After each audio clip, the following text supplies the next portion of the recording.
Honestly, I'm not too familiar with how the final scene of my marriage unfolded. When Candace returned from the conference, I was 30,000 foot in the air. I'd like to think she walked in, greeted me, expressed how much she missed me, and was happy to be home. Maybe she hoped I'd have dinner ready, as usual. Perhaps she frowned upon finding a printout of her recent escapades with my boss, her boss, a close friend, and even my lawyer, along with divorce papers and a prenup. I'd like to think she was upset, but truthfully, I don't know. A month ago, I discovered her infidelity, which blindsided me.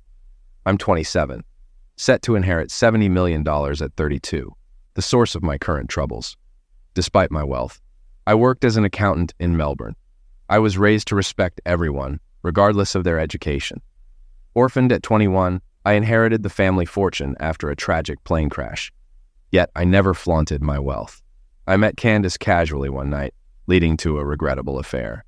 After a night of revelry, Candace and I stumbled upon a surprising revelation. We genuinely liked each other.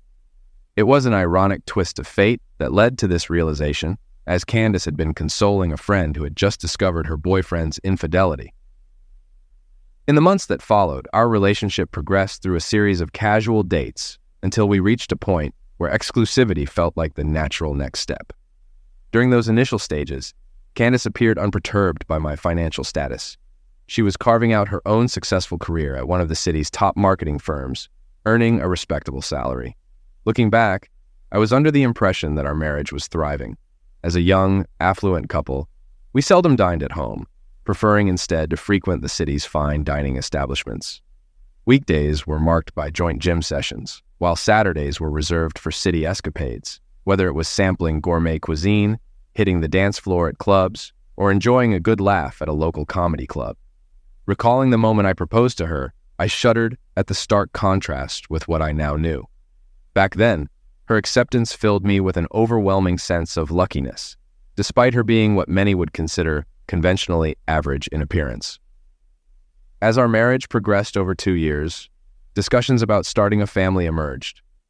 Yet in hindsight, it marked the beginning of a downward spiral. Candace's frequent work-related trips initially raised no cause for concern on my part.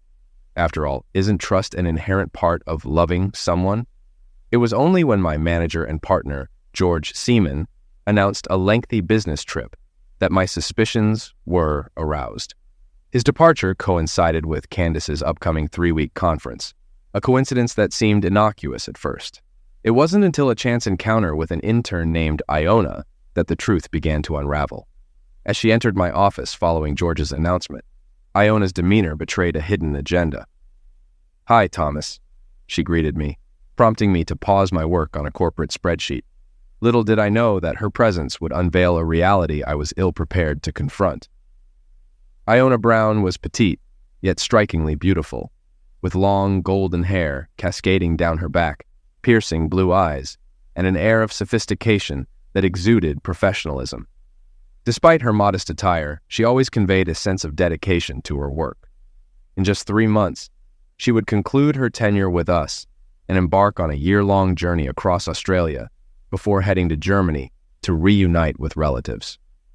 Despite our brief interactions over coffee, I found her to be refreshingly honest and uncompromising when it came to ethics. Her integrity was evident when she intervened to prevent a junior accountant from cutting corners on a project, despite her status as a trainee. When I noticed the solemn expression on her face, I sensed the gravity of the impending conversation. "Is everything all right, Iona?" I inquired, furrowing my brow in concern. After a moment's hesitation, she requested a private discussion over lunch, leading us to a popular sandwich shop downtown. As we sat down, she unexpectedly reached for my hand, causing my curiosity to pique. However, her blush and apology revealed a vulnerability I hadn't anticipated. Feeling a knot form in my stomach, I realized this conversation held significant implications. Memories of past troubles resurfaced, prompting a sense of unease. Despite my attempt to maintain composure, I couldn't shake the apprehension brewing within me. "It's all right, Iona," I reassured her, masking my own anxieties. "But I'm concerned. What's on your mind?" In the next 20 minutes, Iona revealed how she overheard George Simon discussing plans to entertain guests in 2 weeks. Blushing, she disclosed that George had arranged a coffee meetup and she covertly captured photos of him embracing a mystery woman who turned out to be my wife, Candace. The shock was palpable as I stared at the incriminating photo. Iona expressed remorse, recognizing Candace from a picture on my desk. I was devastated, nearly losing my lunch as I processed the betrayal. Attempting to regain composure, Iona gently touched my arm, prompting me back to reality. Struggling to find words, I acknowledged her concern, but conceded to the inevitable need for legal action. However, Iona hesitated, revealing another unsettling detail. My lawyer would be accompanying George and Candace the following week. As panic threatened to overwhelm me, I grappled with the realization that money was at the heart of this betrayal. In a moment of clarity mixed with disgust, I resolved to excuse myself and feign illness to buy time. With determination masked by inner turmoil, I made a decision. I needed to leave, to compose myself, and to devise a plan to confront the impending storm of betrayal and deceit. Have Mary call Candace and let her know I'm sick. I'm heading to the doctor, I instructed. Mary, our office manager, also doubled as our assistant bookkeeper. Standing abruptly, Iona rose with me. I can't thank you enough, I expressed, offering a strained smile. Your honesty likely saved me from a dire situation.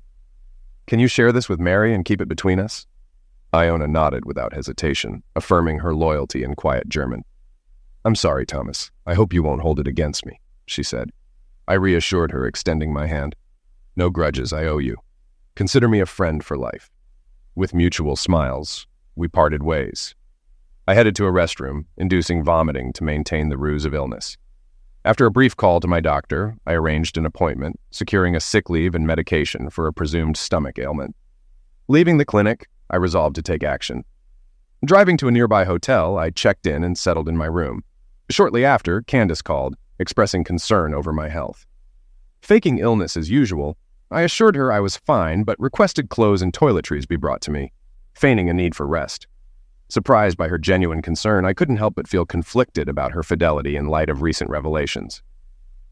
I'll be better in a few days, Candace, I assured, feigning a cough. We chatted briefly, but I couldn't shake the image of Candace and George in my mind, courtesy of Iona's revelation. As we ended the call, doubts lingered, prompting me to take action. With my laptop and satchel in hand, I searched for private investigators online. After contacting several agencies, I secured a meeting with one for the next morning and scheduled a consultation with a rival law firm, Bradman, Torrance, and Clark. Unable to sleep, I tossed and turned, plagued by uncertainty. Candace's concern during her morning call only fueled my suspicions. Despite considering alternate explanations, I couldn't ignore the evidence presented to me by Iona. Determined to uncover the truth, I left the B&B, informing the front desk of my return later, and hailed a car to discreet investigators. Inside, I recounted the situation to a cautious investigator named Norm, who ensured our privacy before proceeding. Sharing the incriminating photos with him, I requested surveillance on both my wife and my boss. I want to know the truth before taking any action, I declared, hoping for clarity amidst the chaos. Norm noticed my hesitation immediately. Something on your mind? He inquired, raising an eyebrow. Gathering my thoughts, I explained. I'm not entirely sure what's happening, but there's talk of money involving my wife and boss. With a significant trust fund in my future, I need assurance that you understand the stakes. After a brief pause, Norm returned with paperwork outlining their confidentiality and financial terms. Assuring me of their capability, he assured, "We'll handle everything you need." Signing the forms, we sealed our agreement with a handshake before Norm assured me that surveillance would commence by day's end. Covering all expenses, I left for my meeting with Ranwick Johnston, our long-standing family attorney. Despite his trustworthiness, recent events left me with no choice but to seek legal counsel. Damien Torrance, eager to secure my business, wasted no time in addressing my concerns upon my arrival. Explaining my suspicions of collusion between my wife, boss, and attorney, I expressed my need for defense. With a sense of urgency, I braced myself for the tumult ahead, determined to navigate the impending storm of betrayal and safeguard my interests. Lawyers are often depicted as cold and indifferent, focused solely on profit. Damien Torrance embodied this stereotype, clad in an expensive suit and occupying an imposing office overlooking Melbourne. After recounting my situation, Damien turned to face the cityscape, absorbing my narrative. "You enjoy a challenge, don't you?" he remarked, his grin sharp. Offering a tempting proposition, he pledged a 25% discount on services and additional billable hours if I transferred my business to his firm. Intrigued, I questioned his motives. Addressing me by name, Damien emphasized the value of retaining my account, citing potential benefits for both parties. Recognizing his strategic approach, I marveled at his salesmanship. Over the next hour, we finalized terms, and I signed the contract, facilitated by his efficient assistant. Damien informed me of contact from Norm at Discreet Investigation and suggested involving him in dealings with my current attorney.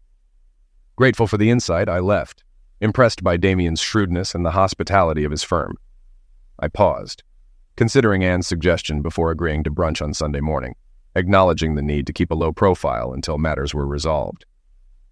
Spending the day reviewing our bills, I set up alerts for transactions exceeding $1,000, wary of potential deception. That night, George's email and Candace's call seemed routine, yet their lack of concern for altering plans troubled me. Norm's update confirmed surveillance was in place, advising patience as deceivers seldom altered their schemes. By Saturday afternoon, my suspicions were confirmed as surveillance revealed Candace's involvement in a debauched rendezvous at a nearby hotel. Disgusted, I checked out, heading home to prepare for brunch with Damien as planned. Returning to my apartment, memories of closeness with Candace clashed with the reality of her infidelity. Overwhelmed, I purged my emotions, vowing never to remain in such tainted surroundings again. An hour later, I arrived at Damien's penthouse in downtown Melbourne via Uber. I was greeted by his wife Mel and daughter Colleen, who entertained me for the next hour. Despite Colleen's surprising blend of sophistication and modesty, I enjoyed a delightful brunch with them before she excused herself, leaving Damien, Mel, and me to converse. Observing Damien's casual attire, I couldn't help but note the contrast from our initial encounter.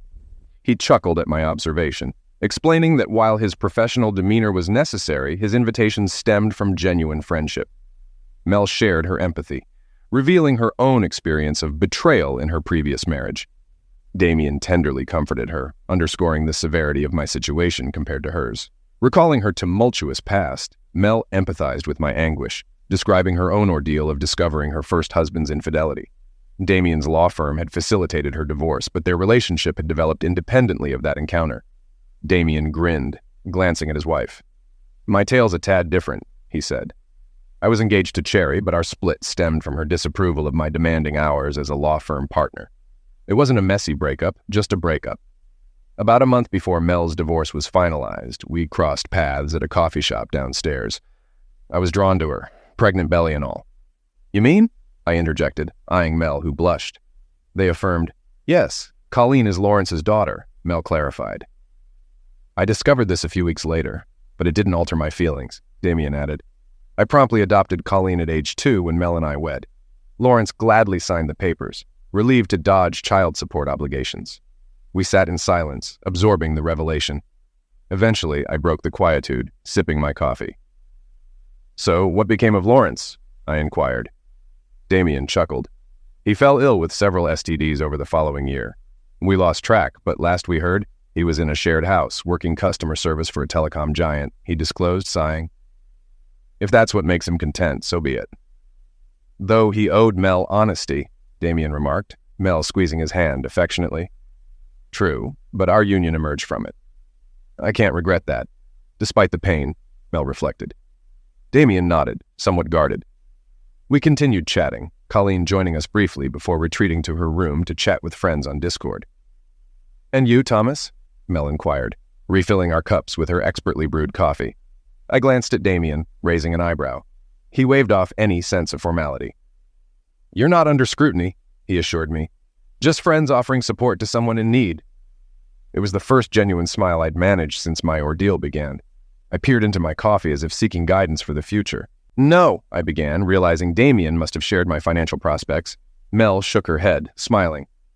"No, he only mentioned you were going through a rough patch and hinted at your wife's infidelity," she disclosed. Damien's expression prompted me to share my story. "Well," I began, inhaling deeply, "Candace and I have been married for a while now. We were considering starting a family soon, but then a colleague at work revealed that my wife was having an affair with my boss. He used to be my lawyer." Damien nodded, acknowledging the revelation. "It seems this has been going on for quite some time, given their attendance at these conferences for years," he commented. "Based on what I've gathered from reports, videos, and photos, it seems to align with your suspicions," he added. I blushed at the confirmation. So, the first step is to address the situation at home. They all need to go, I declared, noticing a carnivorous gleam in Damien's eyes, which he quickly tried to conceal with a blush. It's all right, Damien. I know you relish the challenge, I reassured him. He chuckled, and I sighed, shifting my gaze from my coffee to the couple before me and then to the tranquil view of Melbourne from the balcony. The weekend calm enveloped the city, offering me a sense of serenity. I'll start by obtaining a comprehensive report from Norm, I proposed, and Damien agreed. Then, I'll enforce the terms of the marriage contract with Candace and pursue legal action against everyone involved, I continued. Damien chuckled, but Mel's expression turned serious. Thomas, she interjected, leaning forward. While it's necessary to address these matters, what about you personally? Your wealth seems to be at the root of this betrayal. Your situation appears to be more dire than my ex-husband's. You've been deceived by everyone. I've struggled with feelings of inadequacy for some time, and considering what you've revealed, I imagine your ordeal will be far more challenging, she empathized, her gaze softening. It might not have fully hit you yet, she acknowledged. It took me weeks to come to terms with it. You'll need assistance, support, and likely therapy, she advised candidly. I shrugged, acknowledging her insight. Perhaps, I conceded, returning my gaze to the cityscape. I'm serious, Thomas, she insisted. Damien and I want to stand by you. He's a force to be reckoned with in the workplace. I smiled, gazing at the city. But he's also very selective about our social circle. Your presence here this morning speaks volumes about how highly he regards you. I turned to them, surprised. Damien blushed faintly and shrugged. I'm not quick to make friends, he admitted. You're like me in that you're successful, savvy, and no-nonsense, he observed, glancing at his wife. After hearing your story, I thought about what Mel went through. We decided we could be a support for you, he explained. I felt touched. I hadn't expected this softer side from him or such genuine concern from a lawyer. We spent the next couple of hours discussing my situation more openly. Mel emphasized the emotional toll, and by the time I left to check into another hotel across town, I felt more emotionally overwhelmed. Yet for the first time, I sensed I had support. I talked to Candace briefly. When she called later that evening, she spoke as if nothing was amiss, but I had received Norm's report. During this period, I matched her phone call timing with the incriminating video. Damien advised me to continue going to the office until he had all necessary legal documents ready. I tried, but it was apparent that something was off. By late Tuesday morning, Iona approached me, sensing my distress. Thomas, you look awful. Did you find out something? She asked softly, trying not to draw attention. I nodded slowly. It's worse than we discussed, judging by your demeanor, she remarked, almost anticipating it. I nodded again, trying to contain my frustration. I'm sorry, Thomas. Truly, she expressed sympathetically. I'm ashamed. I'm the one who brought this to your attention. Her German accent lent a solemnity to the word ashamed. Don't be, I reassured her, feeling a surge of determination to navigate through this ordeal as she empathized with my pain. Without you, I'd still be in the dark about my situation. What's a betrayed man? She inquired. I gave her a simplified explanation, watching her eyes widen in shock and then soften with understanding as I summarized what I had learned, sparing her the graphic details. Tears welled in her eyes by the end of our conversation. Luckily, we were in my office. Being in a more public area would have only attracted more attention. I couldn't help but wonder if anyone at the company was aware of William Zax's knowledge about the affair.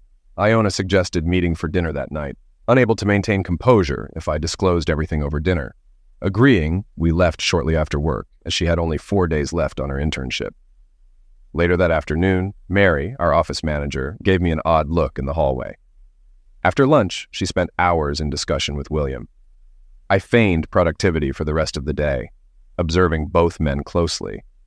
I had developed a trust in Damien, my new lawyer and confidant, after several conversations this week, as well as with Mel. Damien's part of the inner circle, I informed my investigator. What's the latest intel? How's it worse than what we've uncovered? Norm's next words jolted me out of my week-long confusion. They've discussed the possibility of eliminating you in about 3 years, he revealed. Damien and I reacted in unison. What? Norm explained further. Not immediately, but they've talked about orchestrating your demise in a few years, dividing your trust among themselves. Stunned, I processed the chilling information. Norm continued. Their method isn't finalized, but poisoning through your food has been considered, possibly by your wife. Shock replaced my initial disbelief. The upside is they're still in the planning stage, Norm added, revealing Roger's involvement as a chemist capable of concocting a lethal compound. I struggled to comprehend my wife's involvement. But why? I protested. We're married, and my assets are hers too. Why resort to such extremes? My anguish was evident as I grappled with the betrayal. Norm shrugged, emphasizing how people often make foolish decisions regarding money. He reassured us that despite their sinister intentions, they hadn't taken any action yet. His team remained vigilant, seeking counseling to cope with the stress of the investigation. After discussing further details, Norm provided Damien and me with a USB drive containing additional evidence. Damien outlined his plan for the upcoming week, which included preparing divorce papers and initiating legal action against Candace's workplace and her accomplices. He also arranged for the sale of the condo and discussed informing the police about the homicide plot. That evening, I confided in Jonah, who was shocked by the ordeal I was enduring. The following days passed in a semblance of normalcy, albeit tinged with paranoia. Changing lodging each night, I tried to evade potential threats. On Thursday, Norm summoned me to a meeting where I found Damien already present, his expression grave. As we sat down, I sensed impending bad news. Norm revealed that my job performance had suffered due to personal issues, prompting my boss to involve Candace. My heart sank as I realized the extent of their interference, exacerbated by Norm's somber tone. So, my wife enjoying herself with my boss, her boss, my lawyer, my friend, and a few others at my workplace, I summarized with a touch of disdain. Norm confirmed, nodding.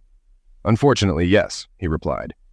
Recognizing the severity of the situation, he invited Damien, my new attorney, to join our discussion to ensure he was informed of our next steps. We devised a plan to keep them unaware for as long as possible, allowing me time to navigate the impending chaos. This meant laying low at work for the remainder of the week before taking decisive action. We continued strategizing even as I received a call from Candace, which I ignored to maintain appearances. The following day, we celebrated Iona's successful internship with a farewell party at work. Amidst the festivities, she discreetly inquired about my well-being, and we agreed to meet for drinks later. I focused on work and received encouraging smiles from colleagues as I completed tasks. In the evening, over drinks with Iona, I received a call from Mel, who suggested a trip to watch penguins near Phillip Island, emphasizing the need for nature and supportive friends during this challenging time. Grateful for the invitation, I asked if I could bring a friend along. Iona glanced at me as I heard Mel chuckle. Sure, what's her name? Mel's voice was filled with amusement. Her name's Iona. She's the one who brought me up to speed, I explained. After arranging a time and place to meet, I hung up. Iona looked at me curiously. Did you just ask me out indirectly by calling another woman? She teased. Seeing the panic on my face, Iona laughed and reassured me. Relax, Thomas, she said, patting my arm. I understand you need friends right now, so where are we going? And did I hear something about penguins? The next morning at 7:30, Jonah and I met Damien, Mel, and Colleen at a gas station outside of town. I was surprised when they arrived in a vibrant yellow 2019 Mustang. The roar of the V8 engine impressed me as they pulled up next to my own 2020 V8. Looks like Mac one knew I had good taste, Damien quipped, greeting us. After brief introductions, we hit the road. Damien joked about the joy of two big block V8 engines cruising together. By the time we reached Phillip Island, I was beaming. Damien's racing spirit and Jonah's enjoyment added to the fun of our trip. As we drove, we sang along to Spiderbait's rendition of Black Betty. Spending the day with the penguins was delightful. While we've all seen them before, penguins never fail to charm. Enjoying fish and chips for lunch, I felt grateful for supportive friends. Towards the end of the day, Jonah took my hand, and it felt natural. Despite being married, I valued fidelity. Half an hour before heading back, Colleen orchestrated a stroll with Jonah and Damien, leaving Mel and me behind. Mel seized the opportunity to confide in me. She revealed that Jonah wanted to postpone her plans to support me during the coming month. It caught me off guard, but I appreciated Jonah's gesture. Approaching the penguins, Mel chuckled, signaling that the journey home would be as enjoyable as the outing. Spotting a tavern ahead, I informed Damien that Jonah and I would make a pit stop. We bid farewell, appreciating the time spent together. Surprisingly, Jonah and I had a relaxed conversation on our way back, and upon reaching the tavern, we settled in for an early summer evening. As dusk settled in, we ordered drinks and food, indulging in the relaxed atmosphere. The atmosphere grew serious. "Thomas," she began, and I met her gaze. I had previously mentioned some basic details about Iona, who was now playing a crucial role in my life. Iona, born in Germany, immigrated to Australia at the age of 4. She had a penchant for numbers and was currently pursuing her graduate studies while interning across the country. Physically, she stood at a petite 5 feet 2 inches. "I can guess the gist of your conversation with Mel. You're going through a tough time, and right now, you need a friend more than anything," she said, pausing hesitantly. "That's what I want to be for you. A friend above all else." Her gaze shifted momentarily, but she kept hold of my hands. "However, as we've grown closer over the past weeks, I've come to realize that my feelings for you might be more than just friendship. Actually, I'm certain of it. Do you understand what I mean?" Her sincerity touched me deeply. Despite knowing that I was dealing with personal challenges, she expressed her interest in a romantic relationship. "Iona, I began, then stopped, sensing her disappointment. I squeezed her hands reassuringly. "You're an incredible woman, and you're right. I need friends foremost right now. But truth be told, amidst all the confusion, I've found myself drawn to you as well." I left my statement hanging. Life's pendulum can swing swiftly from joy to sorrow, and Jonah experienced this firsthand. One moment she seemed apprehensive, but the next, her face lit up with radiant happiness. We spent the rest of the evening chatting about our interests, from movies to music to our shared love for Mustangs. As we conversed, I shared the story of my family's tragedy and the existence of my trust fund, which surprised her. "Why are you working at Simon and Zach's then?" she inquired after hearing my tale. I shrugged, explaining that my original plan had been to gain experience there for a few years before launching an investment company, a dream I had discussed with my late father. However, their untimely passing led me to remain at the firm. The mention of my parents' passaways sobered the conversation. "Sorry, Thomas," Jonah said, her tone sincere. "When I look at you, I see a man who is focused, but has no tolerance for fools, despite his own humility." I chuckled, grateful for her words. "Thanks," I replied. "You're a good man," she continued, noting my composure amidst the turmoil. "You haven't lost your temper, unlike them," referring to my wife and her lovers. "No, not like they're planning to do to me," I replied grimly, unintentionally shocking her. Realizing my slip, I recounted the key details of my investigator's findings. The plot to eliminate me after Candace's baby is born. Iona was horrified, her eyes welling up with tears. "You're taking action, right? This has to be a crime," she said, her grip on my hand tightening. Concern etched her face, almost as if she feared for my safety, I assured her. "Damien is handling it. Everything will unfold next week." She released my hand, her voice almost hysterical. "Your wife is plotting to eliminate you," she exclaimed. We continued talking, and as we headed back to my car, she held my hand tightly, scanning our surroundings anxiously. "It's okay, Iona," I reassured her, squeezing her hand. "We're safe, and if anyone is watching, I have a fast car. We can outrun them." Her laughter broke the tension, and our conversation on the way home was subdued. As I dropped her off, we shared a tight hug, and in a moment of vulnerability, I kissed her softly on the lips. Blushing, we both realized the potential of our relationship. Driving away, I felt a sense of relief thanks to Damien, Mel, and Colleen, but especially Jonah. A couple of streets away, my phone rang. It was Candace. "Baby," she said with concern. "Where are you? I've been trying to reach you." "Sorry, Candace," I responded, explaining my day at Phillip Island with friends. "It was a great day," I added, sharing the joy of watching Colleen with the penguins. "They make you appreciate happiness in a different light." I wasn't lying. Watching Colleen with the penguins was hilarious. She loved feeding them the bait fish we bought, and at one point, a group of penguins followed her around looking for more food. "You know, maybe we can start trying for a baby of our own when I get back." "You're giving me nothing but trouble," Candace said. "Yeah, right," I thought. "Have a baby so you can poison me later." "See you later, Candace. How's the conference going? Did you go?" I asked, diverting the conversation. "Oh yeah, the conference went great. We really did a lot of studying," she said, clueless to my suspicion. "And yes, a group of us, including my boss, are going out for a few drinks. Don't worry, my boss is keeping an eye on me to make sure no outsiders trespass on my virtue." Sure, I thought, as if this woman had any virtue at all. I lost interest in the conversation, letting her talk while I tuned out. She ended the call with, "I love you," but I didn't bother reciprocating. For the next week, I arrived early at work every day, ensuring all my tasks were completed on time. I suspected Mary and William were up to something with Candace and George, but I couldn't figure out what. As the week progressed, they glanced at me less frequently, which only heightened my suspicions. I changed hotels frequently, feeling paranoid even before discovering the plot against me.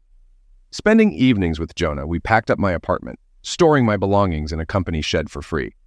Candace's items were moved out with storage paid for 60 days, giving her time to sort out her affairs. Reviewing Norm's reports daily, one night I inadvertently showed Jonah some pictures from the report, causing her to rush to the bathroom and vomit.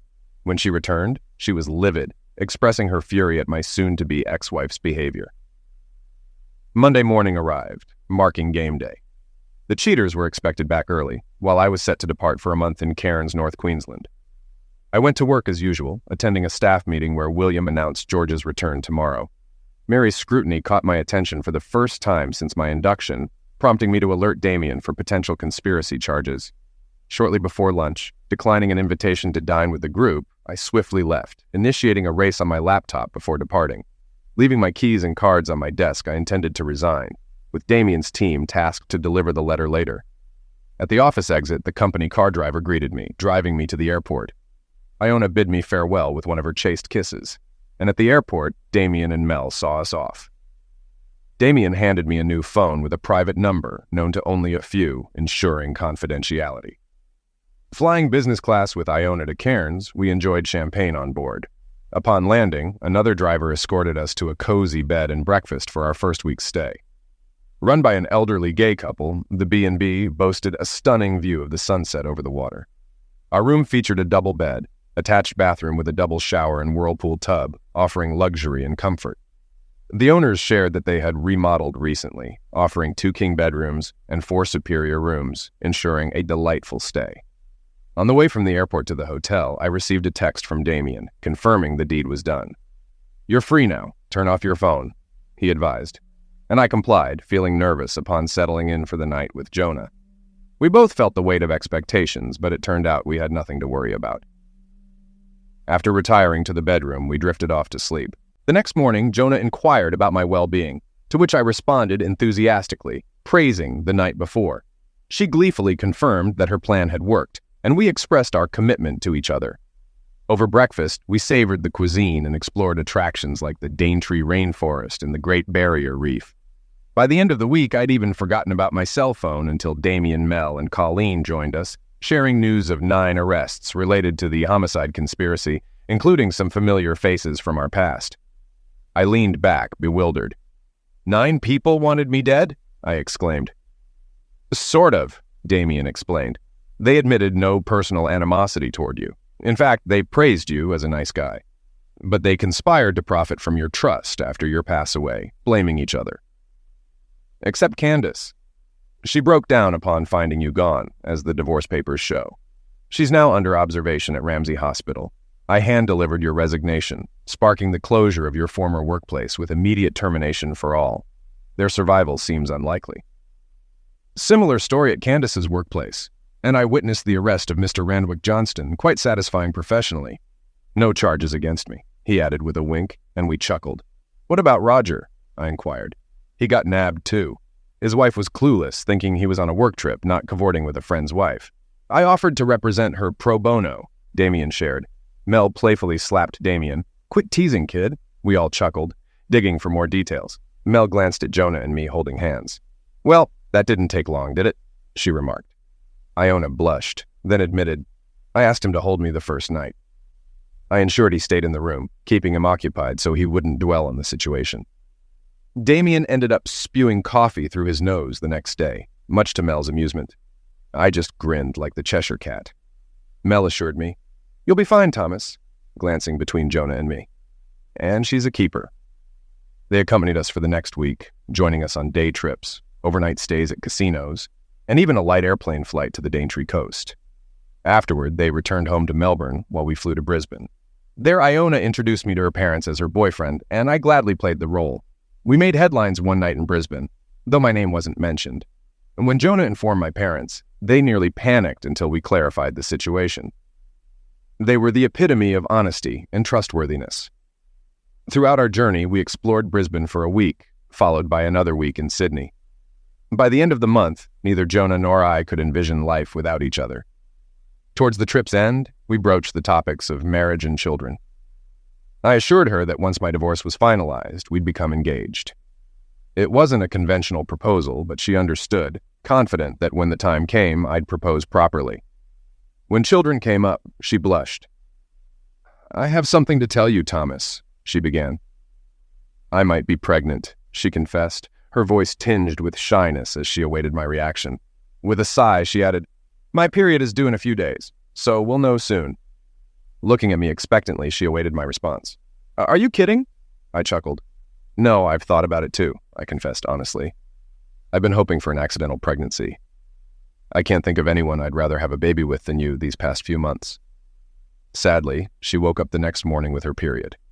I kissed her with a disappointed expression, murmuring, "Maybe next month. In the meantime, we'll have to practice a lot."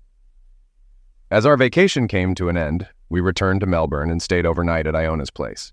She convinced the landlord to extend her apartment lease for a few more months instead of heading north.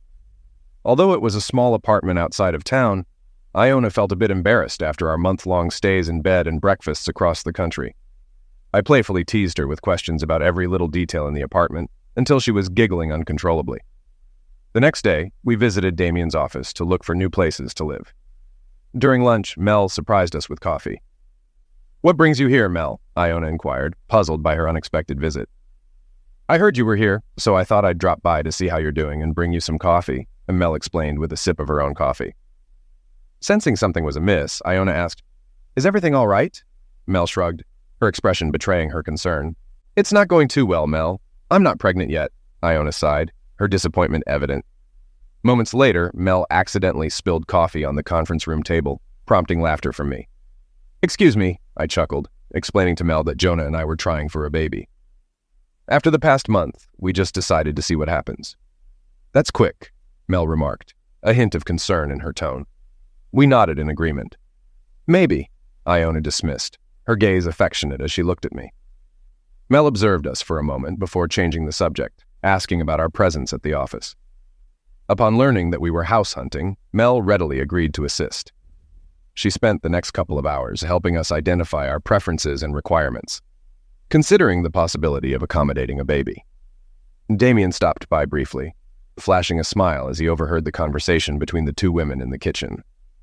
Over the following month, we visited several properties and eventually settled on 3 apartments and a house. Iona conceded that it was my money, but I insisted it would be our home, chosen together. We ultimately selected a penthouse apartment in a slightly older building at the bottom of Collins Street. It offered easy access to major highways, fast public transportation, and proximity to various dining options. The apartment itself was stunning, featuring 3 modest bedrooms and a spacious master bedroom with a view of Melbourne Park. The building boasted amenities like a pool, sauna, gym, and a 24-hour concierge service. With 2 garage spaces, we could conveniently park both my Mustang and the new Jeep Iona purchased. It felt like a luxurious hotel we could call home. With Mel's help, we furnished the apartment, transforming it in just an afternoon. Within a month, we had settled in, a timely move since Jonah's period didn't arrive that month. Now, almost 9 months later, Jonah is 6 months old, and we have our baby boy. Our apartment is now adorned with soft baby proofing on every surface, and we've fully embraced our new life as parents. We've transformed one room into a nursery, another into a guest bedroom, and a third into a home office. Jonah and I have launched a new investment firm. Currently, we have a modest capital of a few $1,000,000, as I'm still awaiting access to my trust in a couple of years. Iona, who excels in numbers, holds a 10% stake in the venture. Although she initially declined any ownership, I convinced Mel to be transparent, which led to our only disagreement. I now hold a 70% stake, with an investor owning 15%, and Damien and Mel holding the remaining 5%, solidifying our close friendship. The contrast between Damien the lawyer and Damien the friend never fails to amaze me. As my attorney, he was a formidable force, securing judgments against Candace and my former employers, leading both companies into administration, but with substantial liquid assets. This ensured substantial compensation for Jonah and me. He also secured a favorable outcome for Roger's wife, who received the majority of their assets. while Roger received a 30-year prison sentence, along with others involved in the plot against me. I received a plea for mercy from William and George, which I promptly disregarded in front of Damien. He took great pleasure in dismantling my former lawyer during the trial. Although I hadn't focused much on Candace during the proceedings, she received a 35-year sentence without parole. Her parents were the only ones who expressed sympathy, but even their support waned upon learning the extent of her actions. The judge granted a divorce based on her offenses against me, expressing disgust at their actions and the havoc they caused. Per the prenuptial agreement, Candace left with her belongings and $15,000 to start anew, which I placed in a trust fund for her future needs. Due to her mental health, she didn't attend the hearing and was transferred to a medium-security prison's medical unit. She requested a visit from me, which I agreed to, ensuring it wouldn't affect the divorce proceedings. 6 weeks later, I found myself in a secure meeting room in the prison's medical wing, ready to meet with Candace. In the stark room, characterized by a bolted-down table, chairs secured with chains, and the omnipresent one-way mirror that seemed straight out of a crime drama, I sat awaiting the arrival of my ex-wife. It had been a tense 10 minutes since the doctor and the guard escorted her in. Candace looked disheveled, her usually neat brown hair tousled, indicating a tumultuous state of mind. Her eyes darted around, searching for something, perhaps for reassurance or escape. Yet when her gaze landed on me, a peculiar calmness settled over her, like a storm finding peace in the eye. But there was a more conspicuous detail. Candace was visibly pregnant, her belly protruding noticeably. Despite her disheveled appearance, she wore a faint smile, almost a mask of serenity. "I'm nearly a week overdue, Thomas," she confessed softly, her hand instinctively resting on her swollen abdomen. Concern washed over me, but before I could voice it, the doctor signaled to maintain composure, and I assured Candace that everything would be okay, urging her to await the impending birth with patience. Then came her confession, laden with regret and sorrow. She spoke of never harboring ill intentions toward me, emphasizing that the coercion and manipulation by others led her astray. The weight of her words hung heavy in the air as she revealed the pressure to act at what they deemed the opportune moment post-birth. It was a revelation that pierced through the thick tension of the room, laying bare the complexity of her situation and the turmoil within her.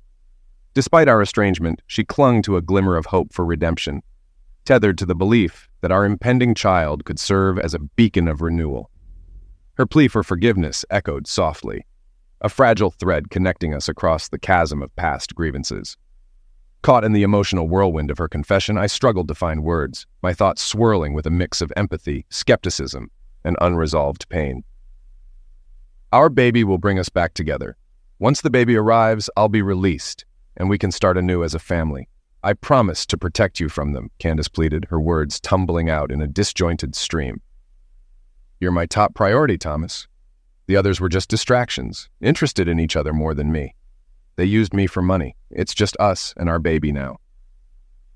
For the next 15 minutes, she continued to express her desire for reconciliation and a future together, interspersed with moments of clarity and remorse. Tears streaked her face as she acknowledged her mistakes and confessed her guilt. "I betrayed everyone. I was greedy and unfaithful. I even planned to damage you. I'm nothing but a wretched, despicable woman who deserves punishment."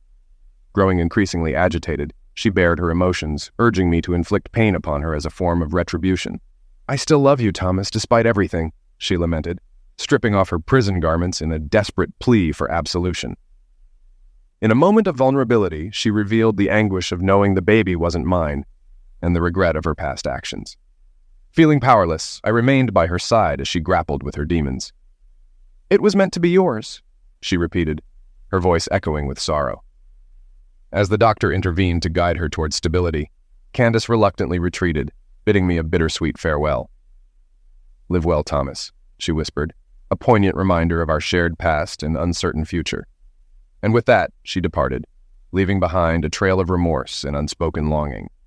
A week later, the phone rang, and it was Candace's doctor on the line. He expressed his gratitude for my visit and informed me of Candace's delivery, a healthy baby girl. The doctor mentioned that DNA testing was underway to identify the father, and Candace, showing remarkable foresight, suggested putting the baby up for adoption to ensure she grew up in a loving environment rather than navigating the uncertainties of the foster care system.